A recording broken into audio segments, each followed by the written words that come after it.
আসছে ইমন দিঘির দেনা পাওনা। রবীন্দ্রনাথ ঠাকুরের জনপ্রিয় ছোট গল্প দেনা পাওনা এবার আসছে বড় পর্দায়। গল্পের নামেই সরকারি অনুদানে নির্মিত হতে যাচ্ছে ছবিটি।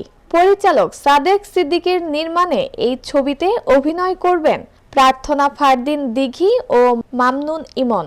দেনা পাওনা সিনেমায় দিঘি অভিনয় করবেন এমনটা আগেই জানানো হয়েছিল। এবার জানা গেল সিনেমাটিতে দিঘির নায়ক হচ্ছেন ইমন। প্রথমবার একসঙ্গে জুটি হচ্ছেন তারা।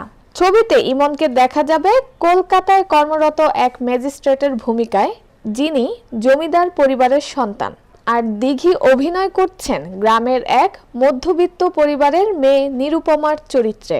বিয়ের পণ দিতে না পারায় নিরুপমার পিতার আত্মহত্যা এবং পরবর্তী করুণ পরিণতি নিয়ে এগোবে সিনেমার গল্প।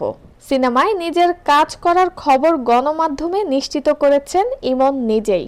অভিনেতা বলেন, রবীন্দ্রনাথের এই গল্পটি বহু পঠিত, তাই চ্যালেঞ্জটা বেশি। দর্শকরা চরিত্রগুলোর প্রতিটি দিক সম্পর্কে জানেন, সেগুলো যথাযথভাবে তুলে ধরা কঠিন। তবে আমরা চেষ্টা করব পরিচালকের নির্দেশনা মেনে কাজটি সর্বোচ্চ আন্তরিকতা নিয়ে করতে। দেনা পাওনা সিনেমার চিত্রনাট্য লিখেছেন মিরন মহিউদ্দিন। ইমন ও দিঘির পাশাপাশি এতে আরও অভিনয় করছেন মাহমুদুল ইসলাম মিঠু, অনন্ত হীরা, ইরা শিকদার, তানিন সুভা, সুমনা সোমা, রিপা, অভি ও সাব্বির প্রমুখ।